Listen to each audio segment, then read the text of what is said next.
Hello. Hello. Welcome to the Cosmic Coven. Today we are going to give you a little Sigil Magic 101. Yeah, we are.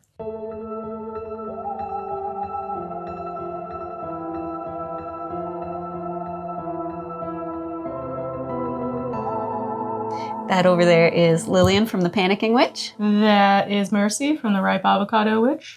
And let's get into sigil magic. So, you might be asking, what is a sigil? And I'm glad you asked that. Sigils are basically symbols that represent a specific intention, outcome, and our mind uses that to associate that intention with the drawing of the sigil. You see the sigil, let's say it's for hope, you think hopeful thoughts and stuff. Hell yeah. Stuff and things. Stuff and things. Yeah. And stuff.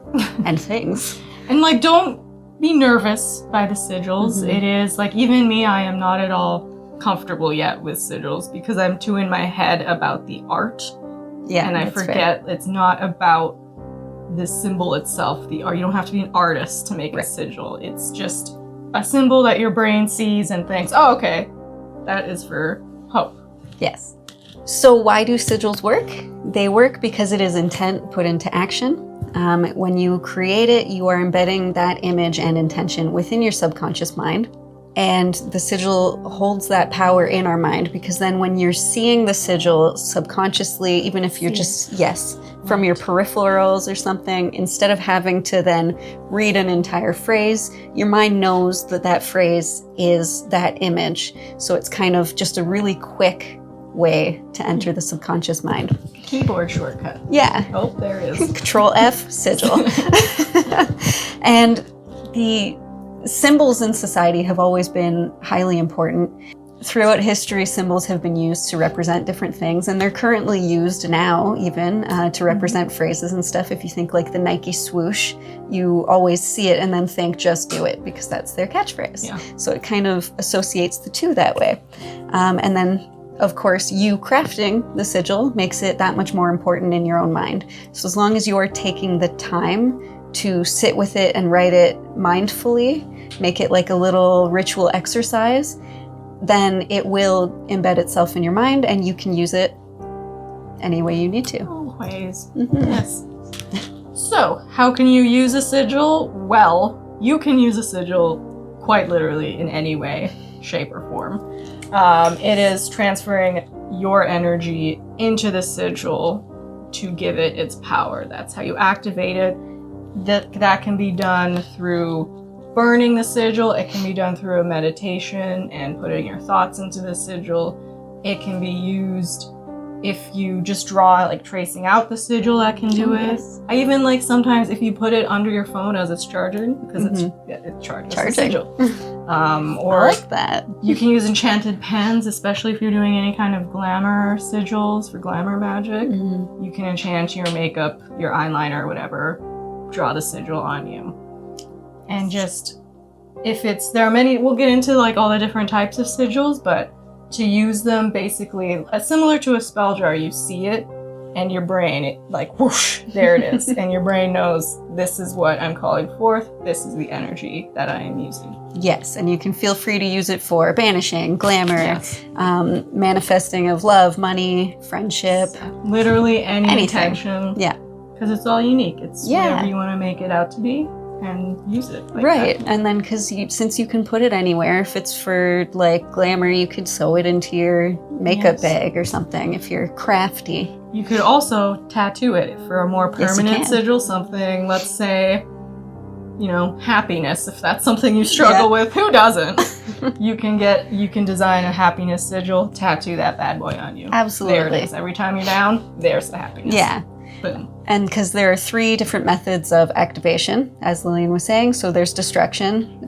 That's just light it on fire, keep it in water until the ink dissolves.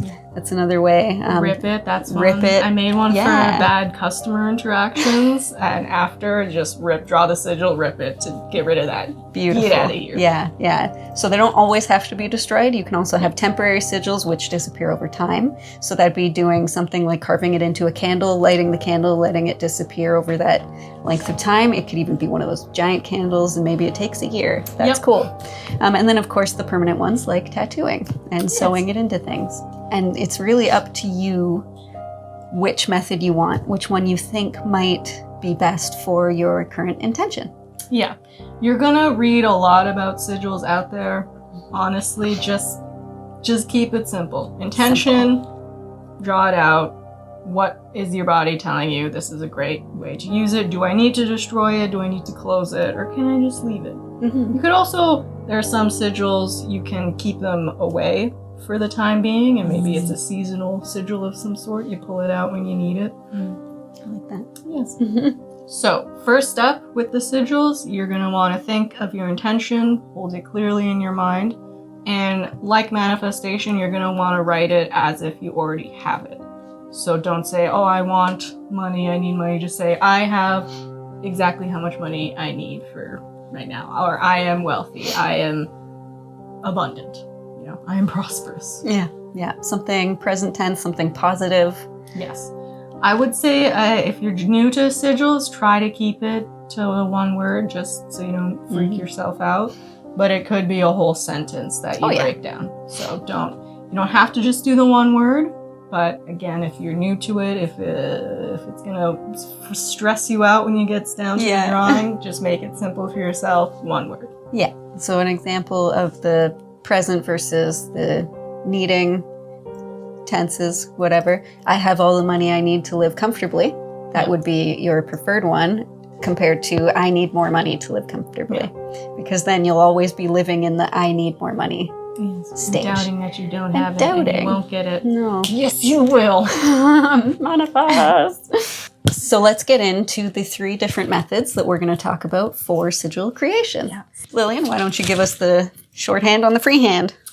Freehand is as simple as it sounds. You write out your intention, you break down that word, you take out all of the vowels, which are your A, E, I, O, and U, sometimes Y. Oh, usually take out Y. Yeah. Cross them all out, and then you're going to want to cross out any repeating letters in your word or phrase until you just get the remaining letters. And then from that, you can either break it down further into just like how many lines make up this letter, or it could be, let's say you have the letter B. It's a straight line and 2 little cups. Break it down into the lines or the shapes, whatever is easier for you.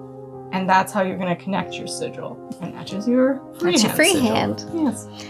You can also do a symbol based on keywords. So you would create your intention, and then you would break that intention down into the keywords that are in it. So main words like money, comfort, healing, stuff like that. You would take those words, and then you would apply symbols that we use either in society already to represent that. So like a caduceus for health, $sign for money, something like that. It can be super simple. Heart for love, anything. And then you would build your sigil on those symbols, and you can put them in any way you'd like. You can even break down the symbols and draw them that way. And that's a little bit more, if you feel like you're lacking some creativity, that can be a little simpler for you. That's one of the ones I never heard of, but that's fun. And then the last method we'll talk about is Saturn Square. So the square is an arrangement of numbers that are sacred numbers associated with Saturn. So each column has 3 numbers. The numbers range from 1 to 9 each. Each row, column, and diagonal adds up to 15.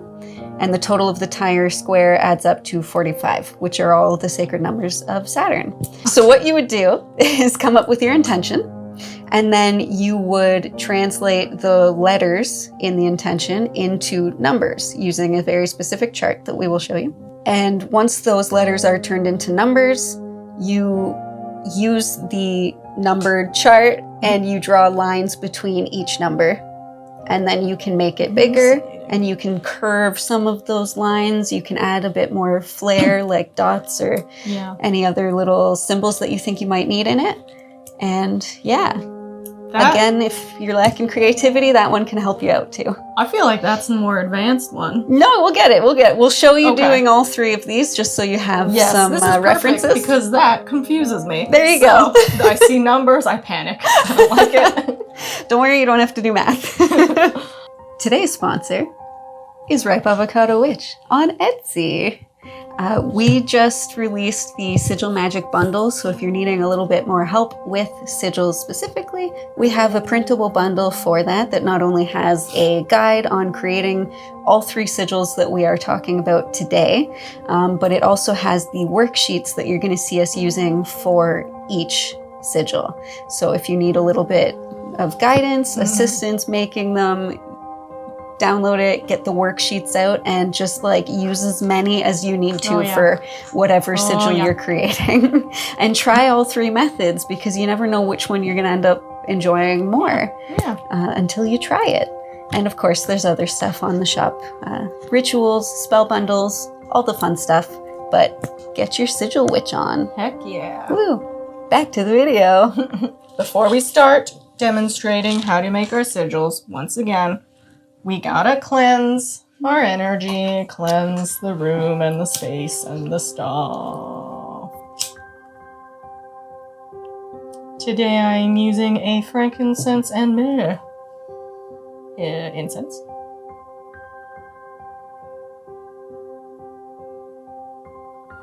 There it goes. Cleanse your space. Cleanse your tools. Cleanse your paper. Cleanse your persons. Think of the positive energy. Get that gross, stagnant, nasty stuff out of here. Cleansed. Let's get into our freehand sigil first. Okay. Like I said, first up, what is your intention? Okay, so we're gonna do a banishing sigil, which can banish spirits, people, energies around you, whoever you need to just get out of here, get them out. I banish that which no longer serves me. And then we cross out our repeating letters and vowels. So I usually go with vowels first, just to make it simple. Yeah. Oh God, like school, I'm already behind. My page is so messy. And that tracks. There's no rules, no judgments. Yep. It's all good. Once you have that, you'd write your remaining letters. It's a lot of remaining letters. B. S. H. T. T. W. I think, first of all, the activation is going to be destruction. Heck yes. Okay. Destruction by fire. So what personally would I like to do, because like I'm not artistic in that way, so I'm literally just gonna break it down into how many lines I have in each letter. So B has 2 lines, N has 3 lines, S is 1 line, that one has 3, T is 2. But you do you can also do, like I said, you break it down into shapes. I like to just personally start with the lines, because you can make the line anything you want, any kind of shape that you want. And that just makes it easier for me. Because I know that I got 1, 2, 3, 4, 5, 6, 7, 8, 9, 10, 11, 12, 13, 14, 15, 16, 17, 18, 19, 20, 21, 22, 23, 24, 25, 26, 27, 28, 29 lines, baby. Don't be intimidated. Yeah. You can do so much with 29 lines. Okay, and now the fun part. Our sigil.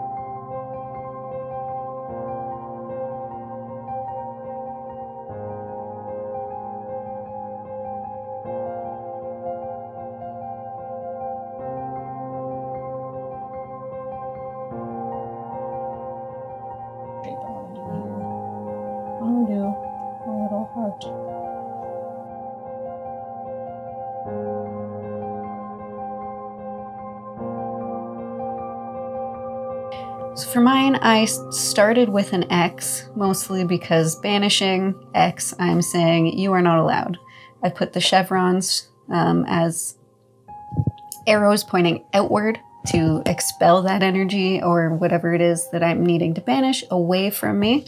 I added the pentagram as a bit of protection, and the outward facing moons represent not only just a bit of the subconscious mind and healing from that, but they're also pointed out, which is another point of if something tries to get in, it is repelled outwards by these spikes, essentially. So that was my intent. So you're probably looking at mine and seeing panic and chaos. Well, you are the panicking witch. Yes. And that's very fitting for me. I started with the upside down cross because to me that is the opposite of everything, you know? And it's just, for me that means like, bye. And I put a circle here because we're doing bad stuff comes in and then, oh, out she goes. A lot of lines that swoosh and away like that, because even if negativity is coming to me, there it goes. Coming over here, nope, down it goes. Always pushing it out. These symbols, panic. I'm going to be honest, panic. But I do love the heart because a heart is just that reminder to take a minute, chill, even if you're dealing with something that you don't want, know what you do want and what you deserve, and stick with that. Draw that stuff towards you. I love Moon that. is intuitive, knowing, like I said, what you want. This forward-thinking energy. We're going to move on to our symbol creation one. So we've already got our intention of I banish that which no longer serves me. Yep. So we're going to start by writing out what the main words to focus on in that intention are. And then we're going to pick symbols for those words, and then we're going to try and piece it all together. Like my mental health.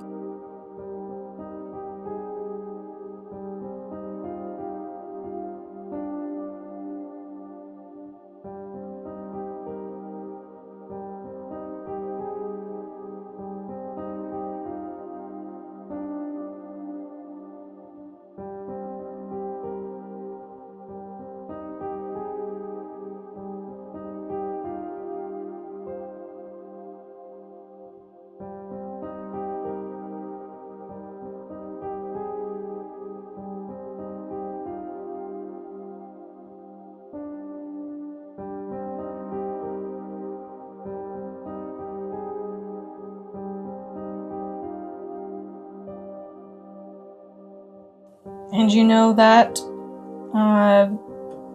changing things, changing it up, crossing out sigils, doing it again, that's A-okay. If it ain't working for you, don't use it.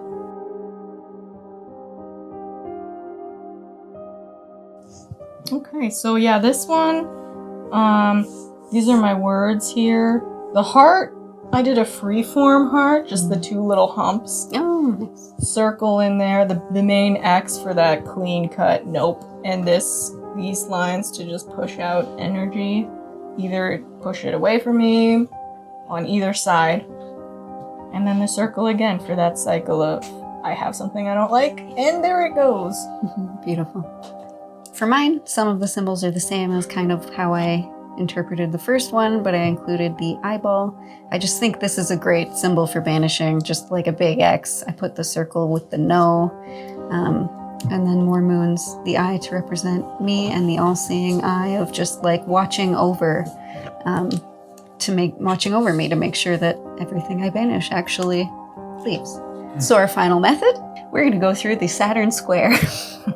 Good, because I still don't get it. So I'm going to cheat and use this sheet that already here that shows the remaining letters and just fill that in quickly, and then we'll go through how we're going to line that up.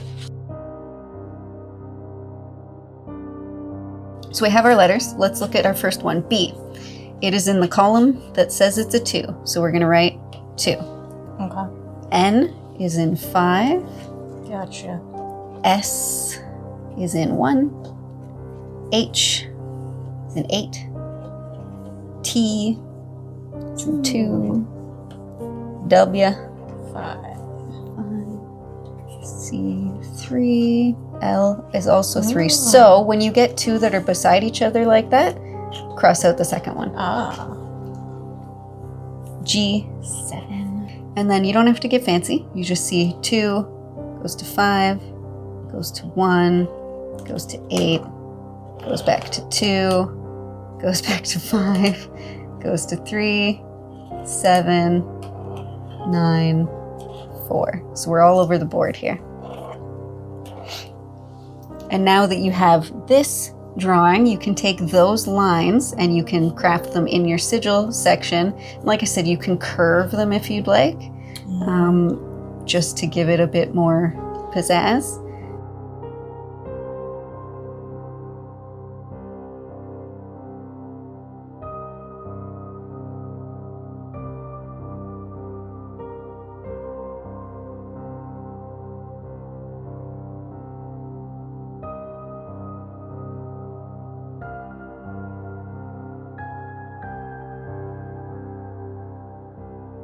Yeah, this one is the hardest one for my brain. It's the least creative too, Yeah. so it's just kind of like, here's a random formation of lines. Yeah. If that means something to you, great. Doesn't for me. Yeah, but you can then just like put it in a circle, or you can like add your chevrons or something. You know what I mean? What I'm gonna do Get a little crafty, get a is little crazy. again banish this sigil, and I'm gonna fold it away from me and put it over there. And it's banished. So let's take a peekaroo at our exact same sentence, done multiple ways. Yep, some chaotic ways, some more straightforward, pretty ways. Yeah, You do you. and you'll see all these colored pens here. Yes. Oh, Very, wait. very important, because color magic is a thing. Each color represents different intention. Black is great for the banishing, cuts things out. Red if you want passion. Blue is the mind if you're working with feelings, emotions. Communication. Yes. Orange is very powerful, very Career. yeah, energy. Yellow is creativity. Green is wealth. You know, All the good stuff. Yeah. So that's crafting sigils in a Yes. number of ways. Yes.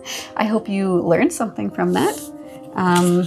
So if you want to learn a little bit more about it, or you think you need just a little bit longer form information, there are some books I can recommend. They don't go into all of the methods, but it might help you out just a little bit in understanding sigils a little bit more. So there's Sigil Witchery, A Witch's Guide to Crafting Magical Symbols by Laura Tempest Zakroff. I really enjoyed reading that book. And then there's Hands-on Chaos Magic by Andre Vitamus. Zesty vitamin. Zesty. Vitamus.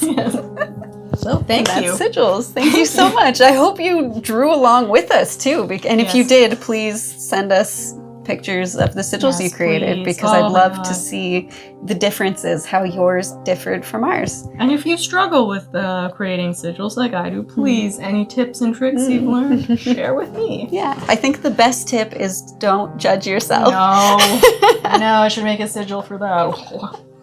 Yeah, but then Great. you'd be judging yourself the whole time. But that's how you learn and grow. Oh, yes. Thanks so much for joining us. Yes. That was Lillian of the Panicking Witch. That's Mercy of the Ripe Avocado Witch. And bless up. Bless it up.